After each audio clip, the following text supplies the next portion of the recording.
one of my favorite staffers came into my office, and he sat down and he said, I have some news for you. Unless you change your behavior, we're all going to quit. It's a mutiny.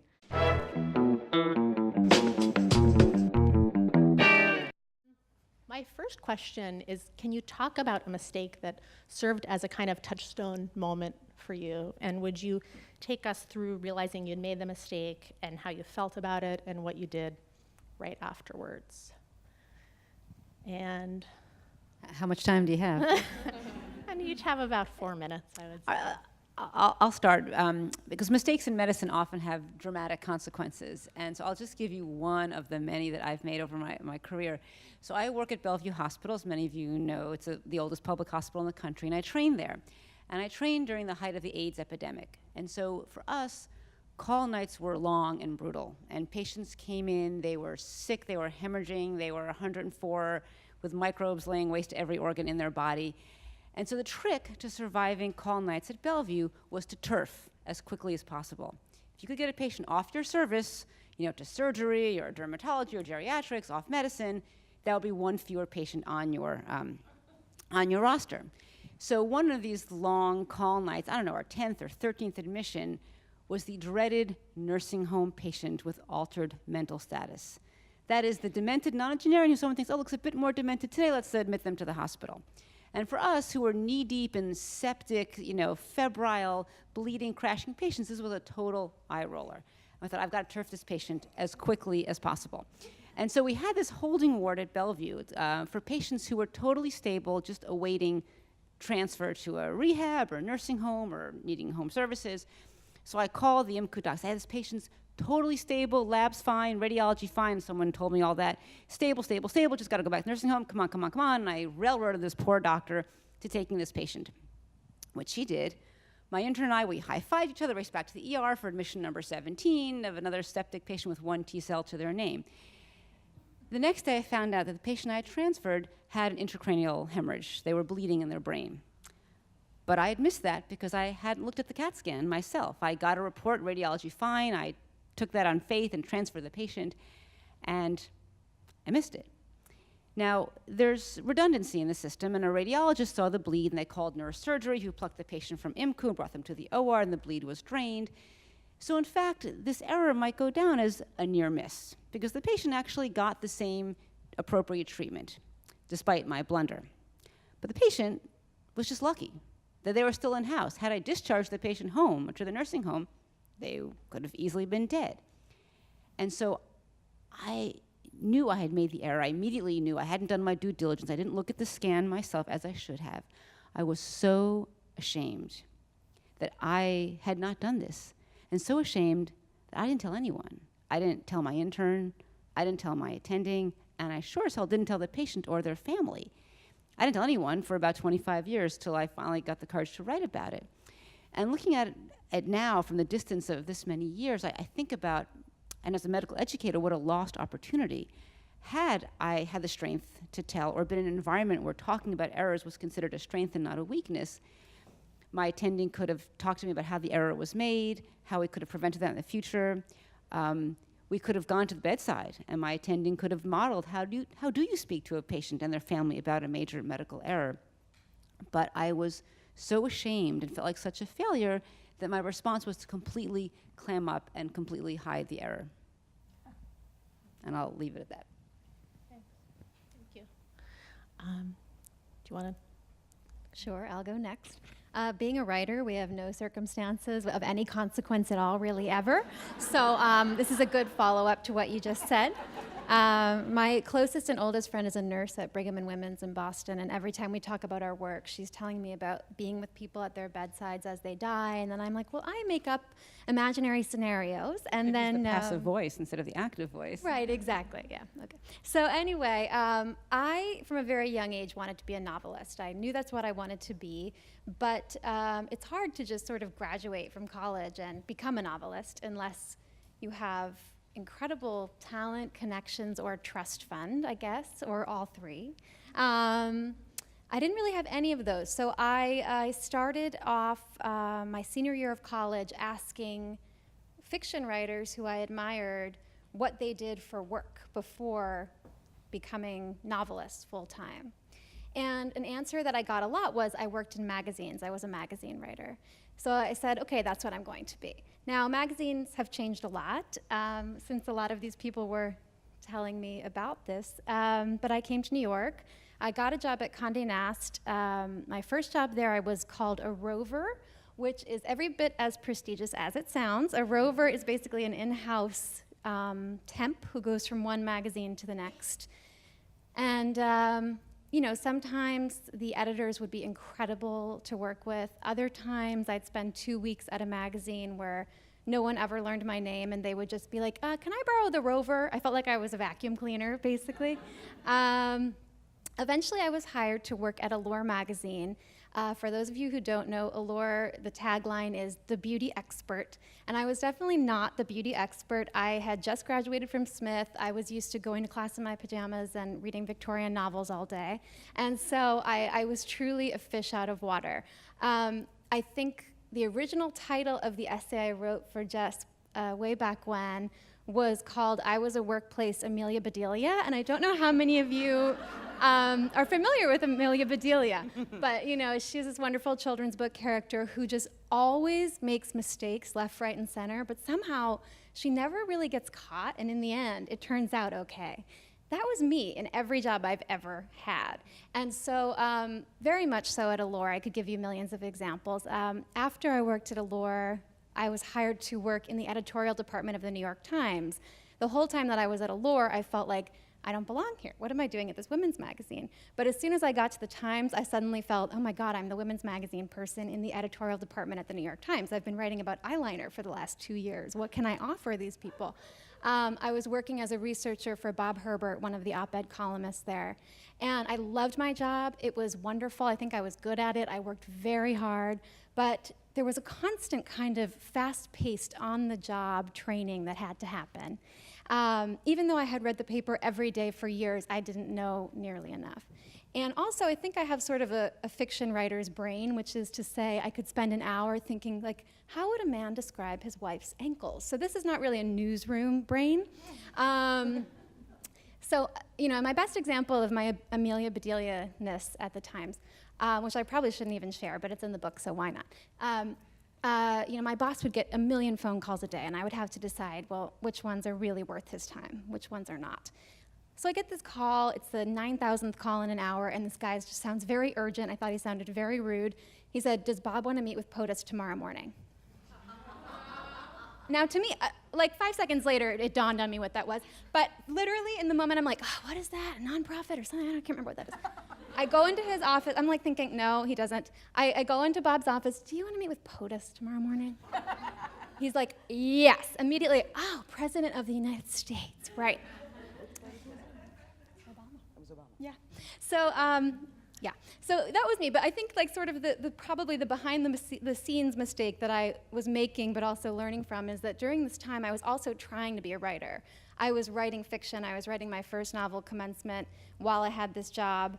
But I also had sort of forced myself that any assignment that was offered to me, I would do it. I did that all through my 20s.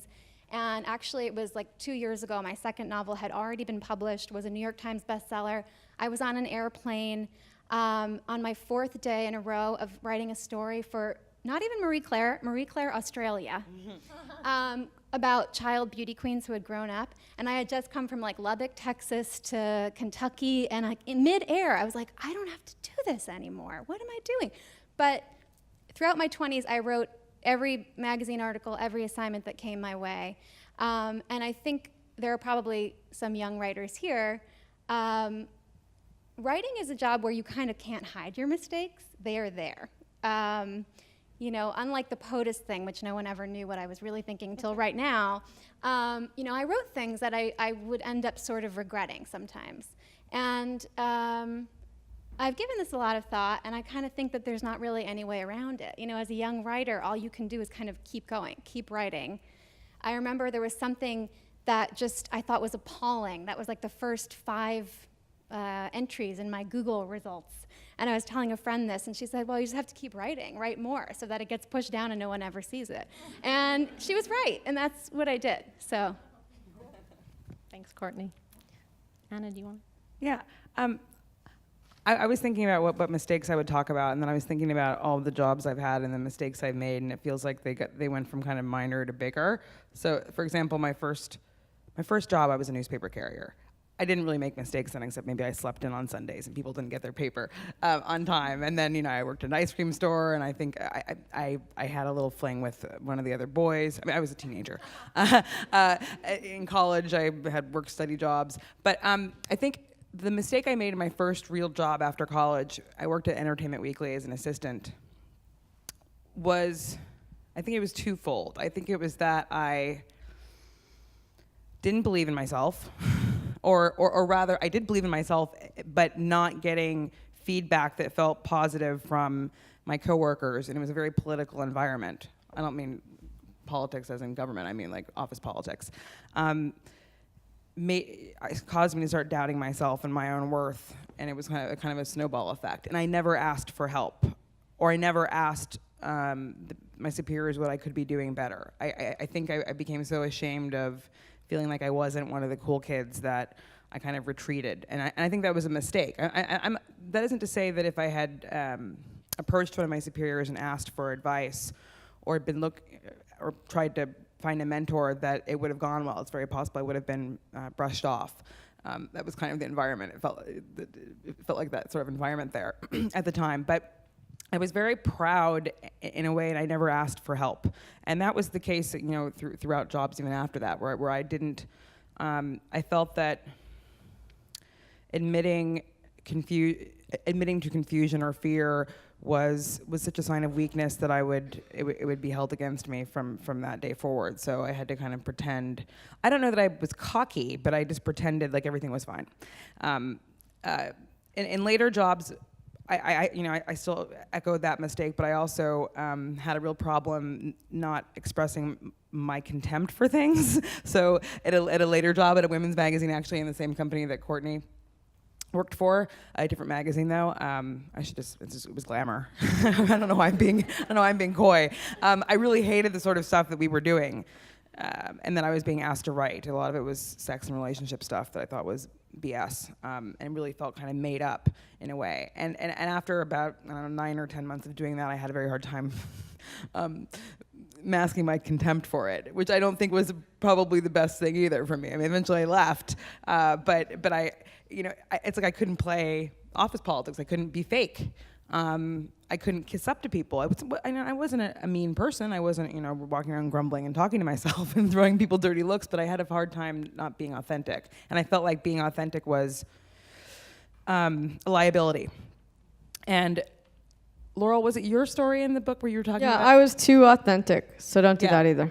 Well, no. But in her story in the book, she talks about how, well, at least it seemed like Laurel had a certain confidence in herself that she knew she wasn't cut out for corporate America.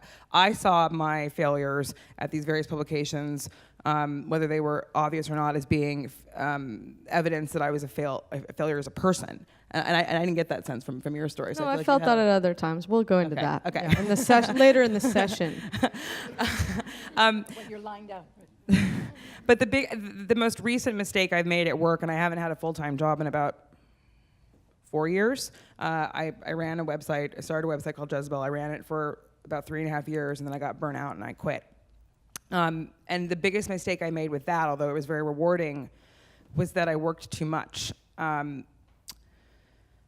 I didn't know how to say no to other people or myself, and I felt so invested in the success of this thing because my name was at the top and because I had people below me who worked just as hard as I did, and I wanted them to succeed in the eyes of the world as well, that I didn't know how to turn it off, and I became very unhealthy.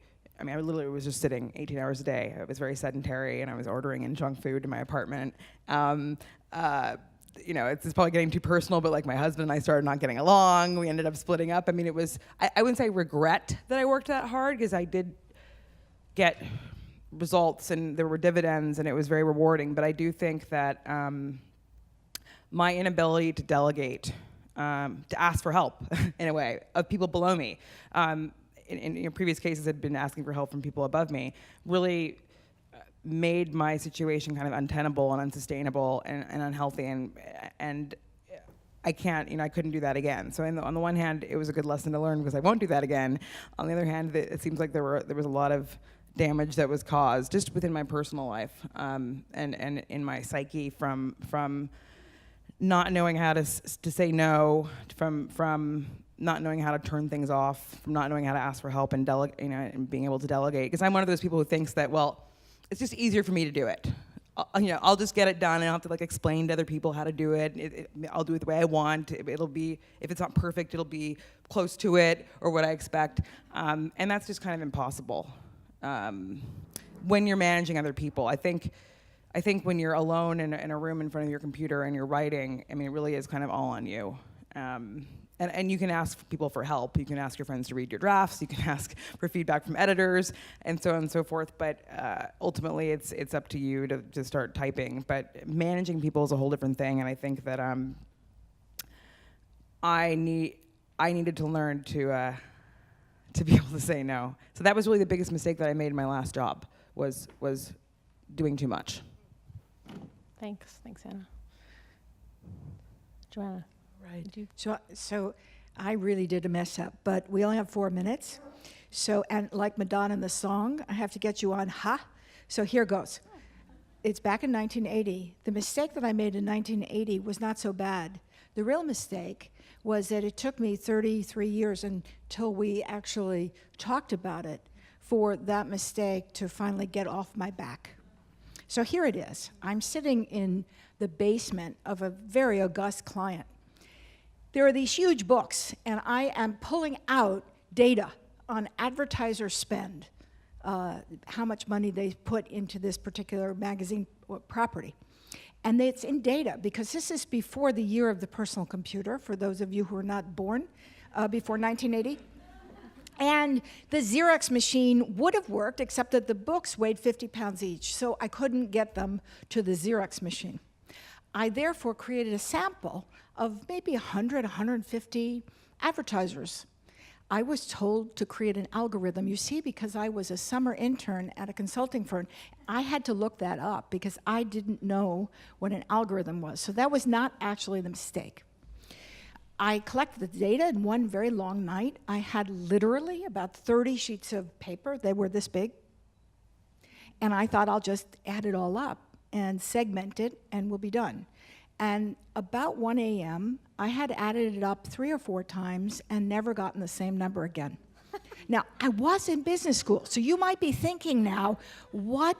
It was the wrong career. That was her mistake. Yeah, but that was not the mistake. The mistake was that with my fine arts and English background before business school, I drew the chart, and I didn't like the way it looked. So from the first year to the last year, we were supposed to see my segmentation brilliantly show that certain segments were growing and others were shrinking, and aha, this was the insight that the company really needed. And it didn't show that. It kind of just showed some lines going up and some going down and basically nothing. So at that hour in the night, a lot of things are possible. The next morning, this brilliant chart was given to my boss, the engagement manager, they're called, and it went into the pack for the client, and I went back to business school, and I thought nothing more other than I had a job offer. And about 3 weeks later, the phone rang in my little tenement apartment.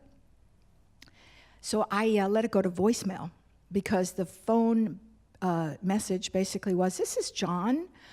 We're doing the second study for this client. They liked your work so much that they've asked us to redo it with new updated information, and I can't figure out the algorithm that you used." So I ignored that, and the next call came, and the next call, and 3 weeks later, I realized that God was going to smote me, and I couldn't. First, I told him that I lost my notes, and then I told him that I could not really remember what I had done because the schoolwork was so engrossing. And then finally, I called up the man who had hired me and said, "You probably don't want me to come. I lied, I cheated, I'm terrible, and this mistake, I can't even live with it anymore. I can't sleep anymore. You've got to just take the mistake from me. And he laughed. He laughed. Now, my husband, who is Israeli, I have to admit, David, that he said, guys do this all the time. It's called just, throwing the outliers. Is that right? You throw the outliers out so the rest of the data looks good. All the bad data, as in what you don't want to find, leaves, and then you're left with good data. So that wasn't the mistake. The mistake was that for 30-odd years, I carried the guilt. I was not absolved of this mistake I had made. I was so ashamed that when the magazines were calling Jess to write these stories, I kept saying, I can't tell you who I work for because they might fire me, but I actually retired a year before.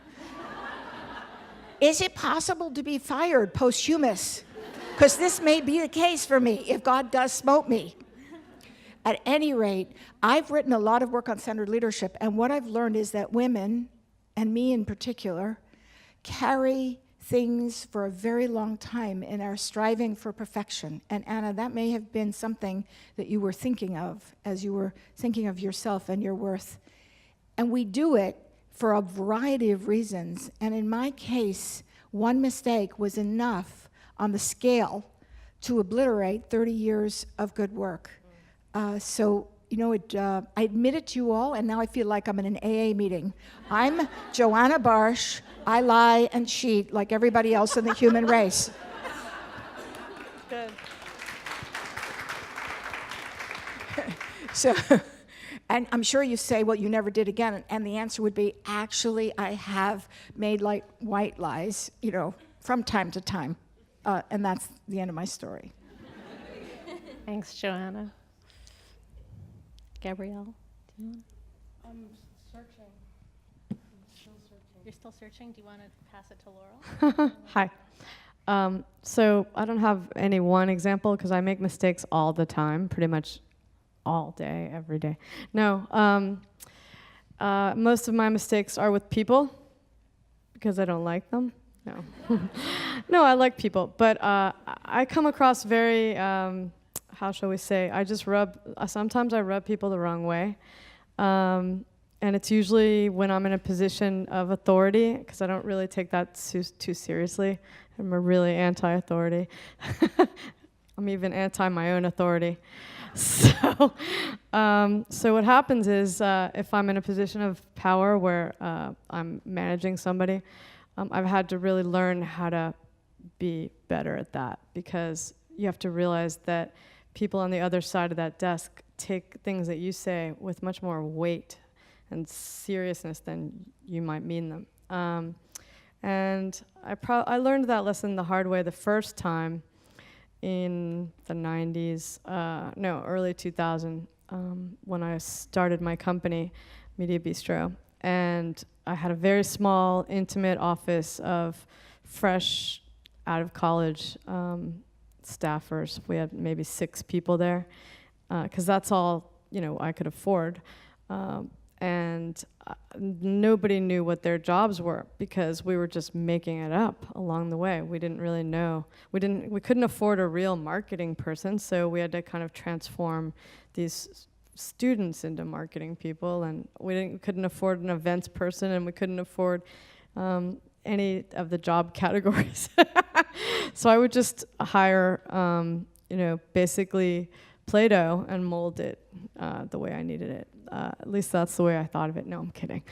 No, but that's how they felt, probably. So what happened was I was just driven to get a job done, and I just figured these are intelligent people, right? I hired them. They're intelligent. They went to school. They should be able to figure it out. And within, a few months, one of my favorite staffers came into my office, and he sat down and he said, I have some news for you. Unless you change your behavior, we're all going to quit. It's a mutiny. And that's how I learned that I really didn't know what I was doing, and I was making people feel unhappy and uncomfortable, because if I felt angry, I told them I was angry. If I felt they didn't do a good job, I told them they didn't do a good job. I mean, I just thought, hey, we're all peers here. We're all we're all human, we make mistakes, but, don't do that again. You're too smart to do that. And I didn't know how to create a buffer, and I didn't know how to behave in an office environment. So I would say that was probably one of my big mistakes, and I've had to really pull it back a lot all the time. I just have to constantly think about that. Just behaving better in an office environment, in civilization. And so that makes me wonder, maybe I shouldn't be in an office environment. Maybe I should just be a writer again, because I started out as a writer. But I always seem to end up in offices. So that's not a very dramatic story. There was a more dramatic story in the book, but I don't want to go through that again. Gosh, it really does feel like therapy up here. So on that note, Miss Prune, come on, find something. No, the thing about the story, recognize. No, I'm sure you can hear me. No, they can't. Okay. Mistake. Yeah, I was not prepared to tell a story, but what I'm recognizing in the moment is that when you tell a story, you package it so that and you cast yourself in the way, even in your shame and humiliation, in a way that you can bear telling it in public. It takes on a kind of entertaining dinner table quality, or you're at the bar with your buddies and you're like, oh, let me tell you about this time I totally fucked up. And it's nothing compared to the sting that you are truly experiencing if you're like me, I don't know. Mistake is such a mild kind of Oprah word that I'm intelligent enough to know to bypass. And I go straight for deep, uncut shame. And which I don't say funnily, that can bring you to tears in public in front of your employees or whatever. So I didn't prepare a story, and the only thing I could think the whole time I'm sitting here is that my greatest shames and failures have been never as an employee, but as an owner and manager of others, and always involves sparing someone their feelings. And now I find that grotesque. I understand part of their feelings are going to include, I freaking hate you, you're hurting me, I'm miserable hearing what you're telling me, but to be able to sit in a room with someone and not hurt them, but to endure their pain, frankly, and their sort of suffering at your hands when you're like, so you're gonna have to go. So the biggest mistakes, in fact, that I've ever done are in managing people, having to let people go, and in blowing it off into some other category, and it's not really you, it's me, or we're just a little tight right now, or under other circumstances, and you can always tell we're not making eye contact. And they leave up all night. They go home, and I've cost them a month or 30 days, or I don't know, some undetermined amount of time of what the hell was really going on there, and why can't I have a true answer? And literally, I did this a month ago. So I have no lively story, I'm afraid. The shame is knowing the difference. I was thinking about it on the way up here, that I grew up in baseball. Does anyone play baseball? I was a little league player. I played a lot of baseball, and when I came into baseball, they were not girls. So I played on this mixed gender team, and I was the only girl, or the second only girl. And we would play with 14-year-old guys who would drive these mother effers down the field to you, and it was 8-14. That was the league. Anyway, my point is, the coach, those ones that fly and bounce down the field at you, and the advice is always you got to run up on that, you got to run up on that, and that protects you from the erratically bouncing ball. And of course, when you're in one of those moments, metaphorically, all you want to do is freaking run the other direction, and you want to flinch and like, oh, it's your ball. And so I don't know if this translates at all, or if I'm like dying to wrap it up into a neat story, for the television or whatever, but I know about better. taking ownership. Yeah, Taking exactly. ownership of, and so what? And when you face things directly, actually it's kinder. When you respect and you're open and you talk directly, that's when the other person sees your greatest generosity. It's hard to do, but you can practice it and get better at it. Yeah, I mean, I think I have. And yes, thank you. No, this is the aspect of panel that I find very difficult. The microphone. Okay, there it is. I can do it. Okay. Yeah, of course. I know that. This is the thing, though. You're when you're bright, but stupid simultaneously. I read. I know. I'm well read. I'm psychologically astute. And I'm a human who fails. I don't know how to. Jessica, are we going to go into some lessons here, like general, like Yes. for the audience? Yes. Okay. We are going to go into lessons. Thank you. I wanted to talk about, I think we can do it through the lens of, each of these stories is kind of, through each of these stories you are building resilience, even if it doesn't feel like it, even if it just feels crappy in the moment. So, I'm wondering what lessons you've taken away and like how you practice them now in your lives, and like what strength and resilience look like now. I'm just shocked that I feel like you did all the time, even at my age, even at my, position. I can be reduced to this big just by somebody, and I don't know if any of you guys feel that way, but why is that? Why is it women?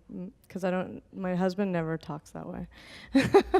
So that's my question to everybody. I think it happens less to me than it did when I was younger.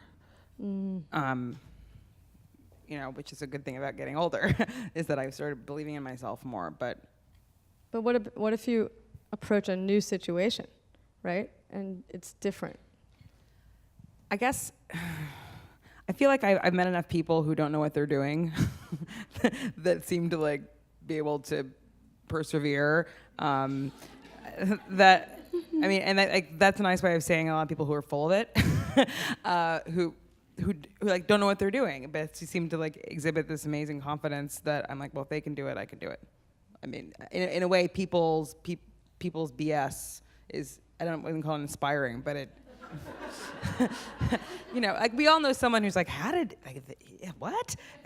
And sometimes it's other factors. It's the person's gender. It's the person's economic class. It's the person's personality disorder. I mean, who knows? But there are times when I have to look to people that I don't really respect as actually inspiration to try to do things that are scary. I'm not sure if I'm making it sense, but I feel like on the flip side of that, there are people who are completely full of it yet thriving, but then there are people like you who actually are thriving also and great at what you do, but you feel not that way, which is odd. That's the exact inverse of what you're describing. I think both things it's like exist. imposter syndrome. I think everyone I know, and maybe it is particular to women, but probably a lot of men too, they feel like they're one step away from being caught. Like I hear this a lot from fiction writers. I do mostly panels with other fiction writers, and mostly what I hear is that we all feel we're only as good as our last book or our next book. Is that just a New York thing, maybe? I don't think so. I don't know. Yeah. I want to make sure there's time for the questions that people wrote, so please read it, and then, okay. So I made a mistake so big that I lost the company I founded. Years later, I still don't know what to do about this mistake. Do I let it go? Exact reverse, write about it, teach a class on how not to lose your company? What do we do with such huge mistakes? And I think that's a great idea. It's a great I think question. the person should do something with that and use it as a way to make money. Definitely. Yeah. No, why not? I mean, seriously. Well, I might suggest as a way of educating others. So when I take on a new medical team at the beginning of a month on the wards, we sit down, introduce ourselves, where are you from? And then I lay out all of my mistakes. And I tell my interns and medical students all the ways I've screwed up and patients I've almost killed and who, things I missed, and go through the whole list. And I also read with them papers of people talking about their major errors. And it's eye-opening that when your superior, opens the session with, here's how we all screw up. And I think the idea that mistakes aren't this external thing, these adverse events, as we call them in medicine. No, they're us. Mistakes are us. And we, in medicine, we have this big thing about medical error, and we're working on checklists and barcodes, but checklists don't make errors. Barcodes don't make errors. We the people, we're the ones who make the errors. And so the idea of recognizing that errors are intrinsic to our functioning, to lay that on the line on day one to those who are coming up behind you, your students, your underlings at work, I think is critical. And so someone who has made a biggie, that's a great story to start with, a freshman class, or to start with your new employees. Here's what I did, and then here's where I am. I didn't die. I didn't crawl under a rock and rot away, but I still managed to go on and do these other things. So I always talk about the mistakes. We make a mistake, but we aren't the mistake. The mistake is a thing I did, but you are not the mistake, and that's an important distinction to lay out for other people. I also feel like making mistakes is a sign of someone taking a risk, which is a great thing. So if you've made mistakes, then you've actually been fearless in some ways in your life. I mean, that's my positive spin on it. Have you guys noticed in the press when a man takes a risk or when a woman takes a risk and fails, like who gets written about more often? I'm just wondering. Or how are they written about? Yeah. By the loss part of that, like she or he lost their company, and it was by mistake. And then I was thinking about, God, people who lose things by fate, or the hurricane or tornado comes and takes your entire freaking house away, or your business, or who you were, or you were struck down by a fatal illness, or I don't know what these things are, or a life-threatening illness. And so I guess I'm the feelings person today, but I'm like, yes. Is it the struggle with the loss?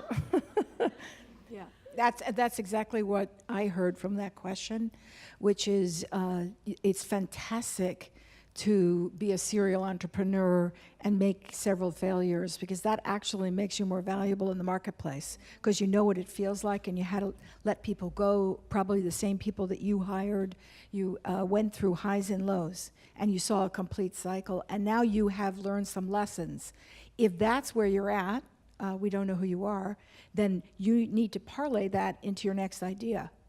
If in fact you're still grieving, then you should grieve and find a way to work that through, either with the help of someone, if it's really shadowing you, or to write it down and to work through. But think about, in the grief that you have, what are the strengths that this company had? What are the strengths that you had and that you demonstrated in leading this company? And only when you have that, the voice of your strength, of your hope, of your wise person, can you then face the critic, who's clearly on a loudspeaker for you right now. And you just need to get the other voices out there and have a conversation. I think that's great advice, because obviously someone who was able to start a company, they have many, many strengths that they brought to that. I want to get to the other questions.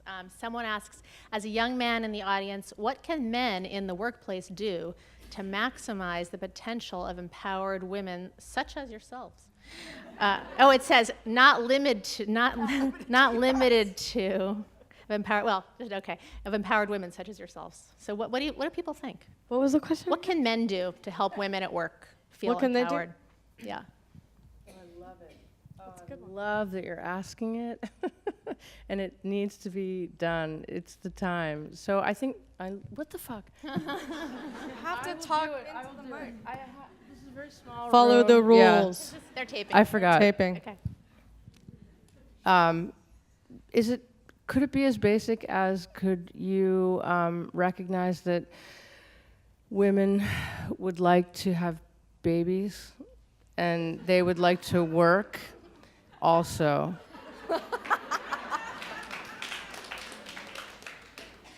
That's a really important one. I mean, I have a question. Is this the manager person or is this a peer? In or- any aspect. I would imagine wherever you are. any, I mean, just for myself, I can think of men who don't supervise me, but who are great colleagues and kind of help push me forward in my career just by saying, hey, let's apply to present at that conference, or, you know, have you, Shall I give you a personal example? And it was only a year ago, another mistake. Somebody called me. It was the CEO of a Fortune 500 company asking for women to be on his board. And I gave him a list of wonderful women. And he said, well, what about you? And I immediately said, I'm not qualified. And he said, well, wait a minute. You do a lot of retail work. And I said, I haven't done any in the last 2 years. And he said, would you, maybe you should think about it. And I said, I think you could really do better. And so I hung up and I went home, and the man in my life said to me, are you an idiot? You call that guy right now and you tell him you're an idiot and that you would like to be reconsidered if he's actually kind enough to do so. So I wrote him an email because I was embarrassed, to cause shame, and said I'd actually really like the job. I was just afraid. And I'm no longer afraid. And if you'd consider me, I'm on the board now. So that's what men can do. It's called push us out of the plane. Oh, that's good. Yeah. Oh, that's great. Also, I Those are think the best. also I think men can, male individual can ask that question of his female coworkers. Like, I don't know that we have like a one size fits all answer, but if he can ask them, what is it like to be you? Like, what is it like to be a woman in this office, or whatever the work situation is? What are your challenges, or what sort of challenges do you face every single day? Just to ask them what they need, what they want, what frustrates them. Yeah, I think that's what I am pointing to, that the office or the board or that is not so, that it could be feminized in a way, that the fears and needs and of the female could be recognized and mirrored by the male as well. And not, I want to dissent, I want to disagree. Sometimes women say shit that I'm like, oh, come on. But that they want to push you, or could it be that actually like you see a little bit of what we see and what we're doing and make it easier for us so that we're not having to do 18 things to year 9? I guess I would counter that and say to not make the big deal about women or men, that we should be encouraging all the people who are starting and not make such an emphasis, what are the women's issues? I think that what are all of our issues? What are our commonalities? What do we face as human beings, and how do we deal with errors? I think we all do. I think the imposter syndrome is common in everyone who steps into a major role of any sort. And to de-emphasize, the women's issues and the men's issues, and make it more of a communal issue. I don't know.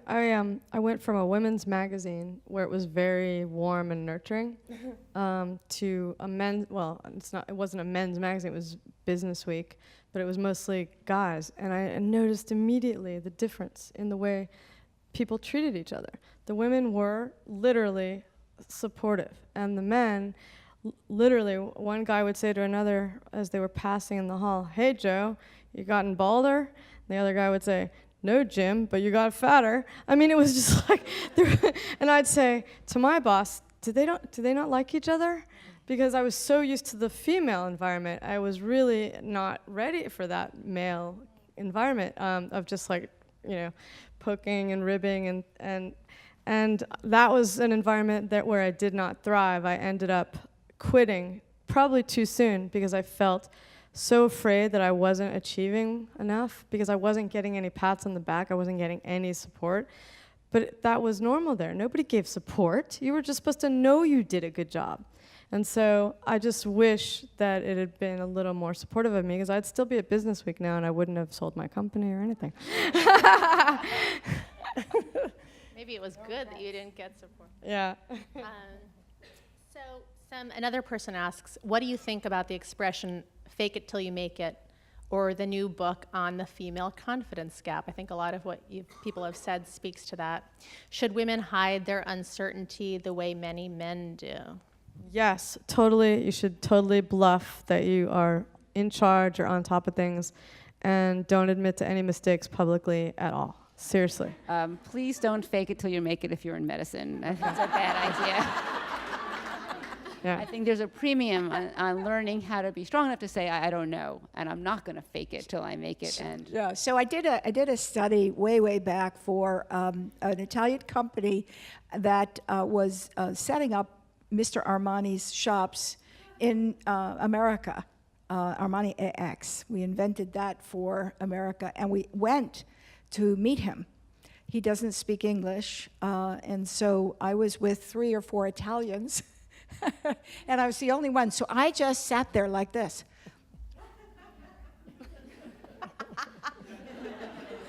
And he thought I was so smart until he asked me a question. I was like, and so he didn't know I didn't speak Italian. But it only works, maybe for the first half hour or so. I think there's something, I remember when I was working for Bob Herbert, I think it was the same time that this group called the Op-Ed Project came into existence, and a lot of my friends, feminist friends who I really respect and admire, were teaching in this program. And the program is all about getting women to write their opinions, getting women to write opinion pieces. Did you teach in it? No. Okay. I didn't really get it in the time. I thought, well, is that really necessary? Are women afraid to share their opinions? Because I worked for a male columnist, but I was constantly giving him my opinions of what he should write, and he was very open and let me contribute quite a lot. However, later, when I tried to start writing opinion pieces of my own, I found it incredibly hard. And I realized, like, I was expressing my opinions, but I was hiding behind him. He was the one who, on the one hand, got the glory for expressing these opinions, but he was also the one who had to take all the shit. I didn't. You've written amazing opinion pieces about misogyny, which is something that he also wrote about. And I think as a woman writing that stuff, it's hard. Read the comments. I mean, the comments, this is one of the things, I don't even, I think for women writers, for me as a fiction writer, there's always a mistake in every novel that I write, and I always regret it. I really do feel bad about it, because I know as a reader, if I'm reading a novel and I'm in the world of these characters, and I find, even if it says, she turned onto Elm Street from Grove Street, and I know that you can't turn onto Elm Street from Grove, it just takes me out of the story, and it annoys me. As a writer, I always make one mistake per book, it seems like. With Commencement, which was partially set at Smith, since this was a Smith project in the beginning. I don't know if there are a lot of Smithies here, but there's this big party every year called Immorality. Does it still happen? Oh, it was an absolute shit show. But anyway, I can't remember if it takes place in Tyler House or Talbot House. Talbot. Well, I accidentally wrote Tyler. And literally the day that Commencement was published, I had like 20 emails from people saying, how dare you say that this happened in this house? My daughter lives in that house and that would never happen there. I was like, how have you even read the book yet? This is impossible. But novel writing is nothing compared to writing an opinion piece for a newspaper or a magazine or a website that will appear online. Because the online comments, especially when women write, are so frightening. Courtney Martin, who worked in the Op-Ed Project and who has an essay in the anthology, and I did an essay anthology of our own about feminism a few years ago. And we did this panel at the Brooklyn Museum in the feminist art, wing, and another panelist and I got into a debate about prostitution. It was sort of a heated debate, but afterward we talked about it and we were fine. It was okay. A year went by, I never thought about this panel again, and someone sent me, someone had been taping it, and someone sent me the YouTube link to the panel. And when I looked at it, the comments were so frightening. I'm sure you've experienced. Almost every single one was like, I'm gonna rape this woman. Everyone wanted to rape us. I couldn't believe that these misogynistic rapists are watching videos of the Sackler Center, feminists. I go, what made this happen? I also was asked for a friend to write something for CNN.com about, remember when Rupert Murdoch's wife hit someone in the face with a pie? My friend asked me to write about that. I really didn't want to. I had no opinion about it at all. I didn't care at all about it, but I did write this thing. And by the next day, there were like 1,000 comments that were so violent that they offered me protection, physical protection. This was a piece about Wendy Dang putting a pie in someone's face. So I don't know where I'm going with all this. But the point is that, I think, at least for women in the world of writing, and especially online writing, there's sexism that is just so deep. Yeah, and I think it speaks to the idea of the confidence gap, which in my mind is like it's like the little piece of sky in a 1,000-piece puzzle. And I think, what you're saying is a really concrete example, really blatant example of sexism, horrible Confidence sexism gap, in I its forgot worst that's form, but really second-generation bias that's really well documented and that's, pervasive in the workplace still for women. So, talking about the confidence gap,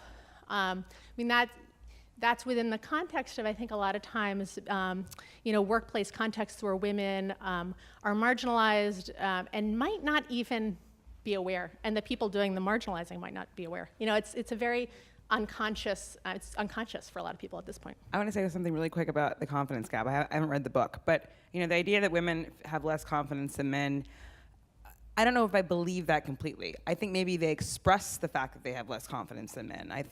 Maybe because they feel freer to do so. I certainly think that girls are socialized in a way that, come puberty or even a little bit younger. For me, it was like the age of 11 when I started to doubt myself, and that went on for decades. I mean, it wasn't like I recovered from that at the age of 18. Had very lasting repercussions. But I guess what I'm trying to say is that what's powerful is to admit. I think it's powerful to admit when you're afraid. I think where you feel weak is when you try and hide it and when you keep it inside. And so I don't agree with the fake it till you make it all the time. I mean, I definitely think that there's something to be said for trying to inhabit the persona you want to be, and sometimes that works for me, and sometimes it doesn't. So the data shows that women actually are less confident in the workplace. It might be different, to your point, in other parts of life. We ran research on men and women's ambition, willingness to sacrifice to get to the top, and their confidence that they will get to the top. And there was a huge margin between the men and the women. But to your point, Jess. But you fudged those numbers, right? No, those numbers. Sorry. If I had done it, I would have fudged the numbers. But actually, somebody else did this work. The reason is that it's 2 to 3 times harder at every level in the organization for women to get ahead. So that's the raw data shows you that. And therefore, if you have less confidence, sometimes that's because you have a harder challenge. We asked the men if they saw the challenges, going back to whomever asked that question before about what men can do. And it turns out that most men don't see the challenges that women have. Women see it in huge numbers, but men say, we all have challenges. The challenges for women are actually harder. So we do have a real confidence gap unless we're uniquely risk taker and, like Stella Remington, who was M in James Bond and then became the Director General of MI5, had tremendous amount of personal confidence. Well, hopefully that's a good thing in her job, but she's now a spy writer. I guess what I'm saying is that I think there's a certain confidence to saying that you're afraid. At least for me, at least it gets it out of my head, and then I can deal with it. And if I can admit, I'm really scared right now. And it isn't about projecting weakness. Again, it's about projecting strength through admitting to being human. But I mean, you have to use vulnerability tactically, right? Do you want to say more about that? No. How No, tactical? I do think you have to know when to be vulnerable and when not to. When to be confident, and I call it faking it till you make, you can bluff and be confident, but you also know when to use vulnerability to get what you want. Yeah. Cry? Have you cried? I've cried. In front of people? Absolutely. In boardrooms. On purpose? On purpose, no. No, but I mean, you have to know if it's going to work its magic or not, the crying thing. Well, yeah, the new Joan Williams book, What Works for Women at Work, talks about that, using some of this bias to your advantage, and I recommend that book. Are there questions in the audience? Yeah. Where is the lecture for men about their mistakes? I see these kind of lectures all the time about women and their challenges. Where's the lecture for men? I never see that. Have any of you seen that one? Love you. Men don't make mistakes. We all know that. I feel bad for the guys here. Thank you for coming, guys. I'm sorry we've been beating you up, really. All the men are related to somebody up here. Oh, are any men here independently of a woman? Raise your hand. Okay. One guy. Good for you. Does anyone want to answer that We question? teach centered leadership to men. Centered leadership is actually, Anna, what you were talking about is very much at the core of knowing when you are going to be vulnerable, because it's your choice to connect to people and to put it there. It actually can work very deeply for your power. And that's why you said, once I say that, I actually feel strong. So centered leadership helps men and women to connect with the thoughts, their feelings that they're having, and make clear choices based on self-awareness. And that gets to your point about when do you do it and how does it help you? Because if it's not helping you, then maybe something's going on where you're allowing yourself to act out of instinct, and then you won't be at your best. The same is true for men who say, I don't really connect to people other than to tell them, what did you say, you're fatter, you're balder, etc. I don't really connect, and that's a very lonely place to be at work, since we're there 14 hours a day. Any other questions? Yeah, back there. Do you think it's naive or a mistake or too idealistic to take a career move that you aren't totally happy with, or you're 80% happy with, because you think long term you're going to be happier because this move is setting you up for, some greater perceived happiness or success in the long run? That's so general. Can you give us a specific example? My career right now.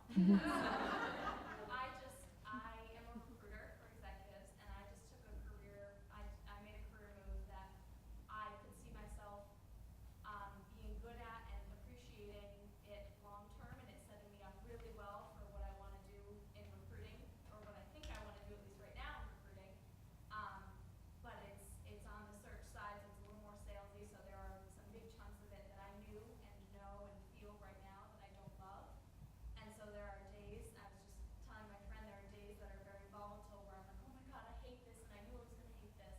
And then there are days where I'm saying, oh, this is going to be so, it's going to set me up well, and I can get a great job that I'm going to be really happy with in the long term. And I don't know if that's a very naive perspective, or I'm going to look back and say, what was I thinking? How old are you, if you mind? I'm 27. Okay. I mean, I think it's great that you have a job and that it's pretty awesome that you're employed. And I think a lot of times it can be really paralyzing for young people.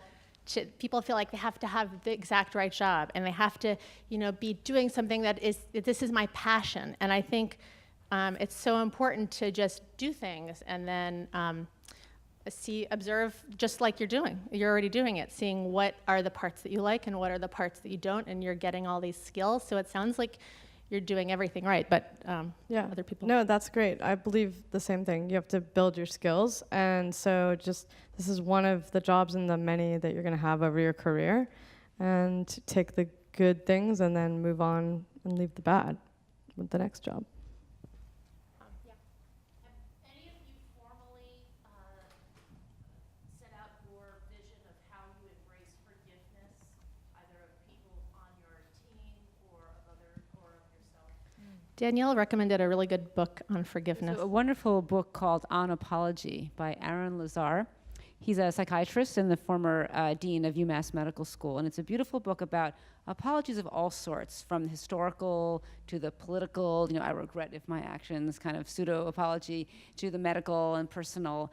And he distinguishes between guilt and shame. And I found that distinction very helpful for when I faced my own errors. And guilt relates to the thing that happened. And guilt prods us to make amends, to fix things. Shame is about us, and that we are not the people we thought we were before that. And the shame part is what can be paralyzing. So helping to separate those things out. And in terms of forgiveness, one thing we talk about in medical error now is approaching the patient, acknowledging the error, apologizing, and asking forgiveness. I blew it a couple years ago with a neurotic, worried, educated white woman who came with a list of 50 complaints, and there was a mile long, and everything hurt, and her fingernails were tingling, and her chest was tight, and her gut was hurting, and all these things. normal EKG, normal stress test, sick mother, dependent son, terrible boss at work, and the chest pain's only occur when she visits her mother in the hospital. And so I said, this is all stress. And I prescribed her sleeping pills and antidepressants and a referral to psychiatrist. And 3 days later, I got a call from the ER. She was in the hospital with bilateral blood clots in her lungs. And she had, in fact, had chest pain, but she had 50 other things, and I kind of discounted it with all the stress in her life. And so I went to the hospital the next day, and I said, I need to, I owe you an apology. I missed it. Your symptoms were there. I missed it. She was consigned to a lifetime of blood thinners because of this, which have their own risks. And by telling her, and she said, she forgave me. She said, it's okay, I can see how you missed it. And for me, if I hadn't approached her, I think it would have been another one of those errors that stays in here for the next 20 or 30 years. And by getting a little more of the gumption to approach her and just lay it on the line, it made it much easier. So I think that apologizing and coming forward is a very, very important thing. From the other end, I think it's important for every boss to say to new employees, you're going to make mistakes and it's going to be okay. I think you're great. That's why I hired you. I want to give you permission now to make mistakes in this job. I don't expect you to make mistakes every day, but yeah, I'm going to live with your mistakes because we all make mistakes. I think that if everybody went and told their employees that, I hope you guys all take this into your office environments and tell your next employee it's okay. That I think we're going to have a better working environment. It sounds like you are good with people. What? Sounds I'm like learning. I'm learning. Other questions? Yeah. I went to Smith, and I remember when I was a senior, somebody came back from those alums, and it had a piece of advice, and she said, women stay in jobs longer than men because we feel we have to make the situation right. And over the years, I've seen myself and other friends stay in jobs, we're going to fix it, we're going to make it right, and then I can move on. Where men, when they realize it's not their thing, they start going. That's good. Yeah. Has that ever happened to any of you guys? In relationships. So women tend to stay, this is actually changing now with the current generation. Just the data will show you that that is absolutely true historically. And so those of us over 40, 45 are more likely to be loyal to even a bad job for much longer. And what's lying underneath it, I've done a lot of research around women at work. What lies underneath it is that women really value relationships and are so afraid to risk the relationship that they stay in situations and don't deal with conflict way too long. On the other hand, younger women today are much more likely to move around because they're in pursuit of either skills that they're building or ideals or just exciting adventures at work. And that's good because whenever you move, you tend to disrupt both yourself and what people think of you. And you just gain that ability. And usually you gain pay, although even if you take a lateral move, you can often find that it will be good for you.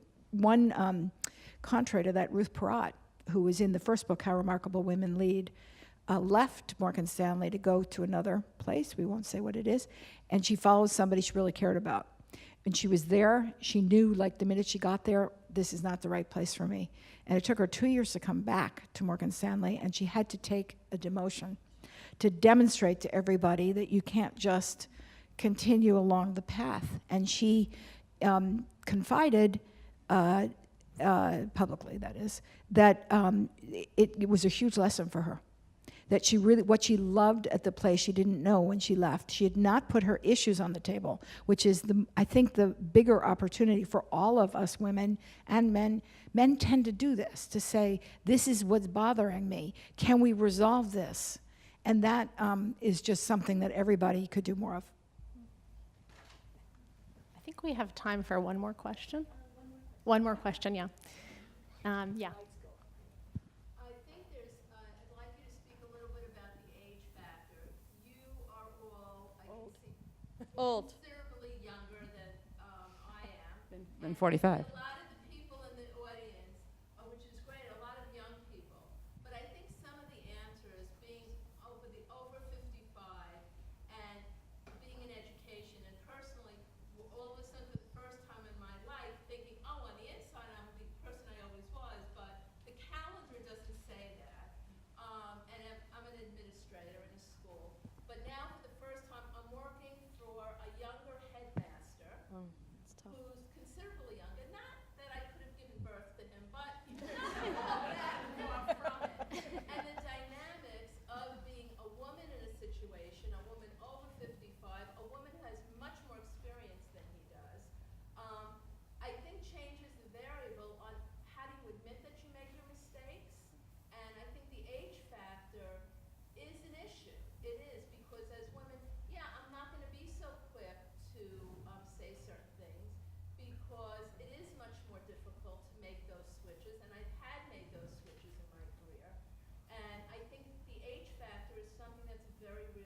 I think when you make your mistakes around him, you need to spank him. Okay? No. I hope he can't fire you, because he will fire you if he can. Yeah, what do we do when we're older than the people who are managing us? That's a good question. And making a mistake. That's a tough one. Do you want to share an example? Or Yeah. Yeah. I'm with two colleagues here.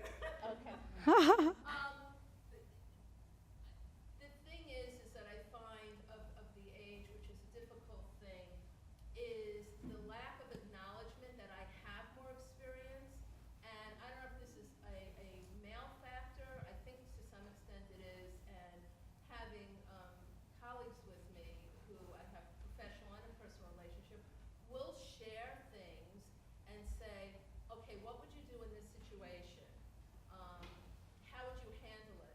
And although what I find difficult is he would never say to me, I know you have a little more experience in this. How would you handle that situation? And I'm not sure if that's a function of being a male or he doesn't want to look vulnerable in front of me, or a little bit of both of that. But I find a lot of that, and I feel badly that he wouldn't say to me, because he could trust me in that, and I would say, he would own me if he said that, because I'd say, okay, here's how we should handle it. And he would have us all, if he showed that vulnerability, to say, what would you do? So it sounds like, Then yeah. he believed he knew what to do, and inevitably screwing it up. Right. So it sounds like you'd like him to be able to be vulnerable to you, and you'd also like to be able to be vulnerable. Sounds like it's an environment where it's hard to be vulnerable. I mean, yeah. It's an age, it's a Yeah. male issue, but it's Yeah. not, it's also an age factor Yeah. for a woman being at a certain age and not wanting to expose those mistakes to others for fear it's going to reverberate later on in your career. That's a factor. You can ask yourself, what's the worst that could happen? And if it is, you lose your job, and that's really important in your situation, then you don't do it. Frankly, I mean, often the worst thing that can happen is you feel embarrassed. He's inept? He's just inexperienced. There's something to say for building. But does he have good ideas? Did he have a good solution? I think sometimes the mistake is my credential is that I'm just curious what the proof in the pudding is. Does he make poor decisions? How did he become the headmaster? Are you upset that he's the headmaster? No, I think he's a good person. I just find Not that good person. Does he make good being a decisions? woman- No, and I think he knows what he's doing. He's not a mean individual, and he has good skills. Is he incompetent compared to you? Should you be the headmaster? No? Absolutely not. Okay. I wouldn't want that job. Okay. But I think that there's a factor of admitting mistakes when you're at a certain age and what the repercussions are for those mistakes. And I think you're younger, you can take more risks, and you can take certain positions that you've expressed here. But I think as you get older, you have to think more carefully about how you admit those mistakes, to whom, and under what situation. At your age, you shouldn't be making any more mistakes. Okay. With those words of wisdom, we're going to wrap Kidding, it up. she knows. I know. Thank you so much for being here, everybody. Thanks for. And we have books. People will be signing their books outside if you'd like to get signed books. Okay.